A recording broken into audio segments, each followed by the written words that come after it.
किसी की बहन को फूल भेजना चाहता है तो अगर उसी रात तेरी बहन को फूल आ गया तो किसी की बेटी पर गंदी नज़र डालता है तो अगर ये तो तेरे घर में ये कर्ज चुकाना पड़ा। वो एक दोस्त है तो वो पसंद की शादी कर रहा था उसके घर में, तो उसकी बहन ने कहा है उससे, उसकी बहन ने कहा, उसने कहा भाई तू मर्जी की शादी कर रहा है, मेरा अब्बा अपनी पगड़ी तेरे पैरों में रखता है, माँ दुपट्टा रखती है कि बेटे हम तबाह हो जाएंगे ना कर, और आज अगर तेरा ये हाल है तो फिर मुझे भी इजाजत दे, मैं भी मर्जी की शादी करूँ। वो कांप गया बुरी तरह से।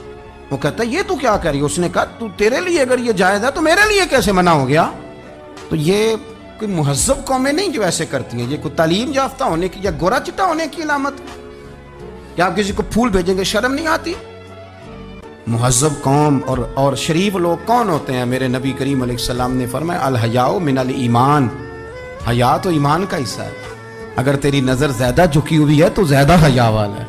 इसलिए ये कोई गंदमंद किसी जगह भी किसी शख्स को करने की इजाज़त नहीं, वरना याद रखें इसलिए कि जब आपके घर में बहू बेटियां हैं, बहनें हैं, फिर भी आप ये ज़ौक़ बनाएं तो फिर पता नहीं क्या सोचती है दुनिया, कहाँ रुकेंगे। इसलिए ये सारी रसूमात उन लोगों की हैं जो बेहयाई को प्रमोट करते हैं और फिर तरह तरह के वायरस उनकी ज़िंदगियों में आते हैं, फिर उनकी लाशों से ताफुन निकलता है, ताफुन, और फिर ये हाल होता है कि वो दफनाने के नहीं जलाए जाने के काबिल हो। अल्लाह से डरें, अल्लाह हमारे हाल पे रहम फरमाए।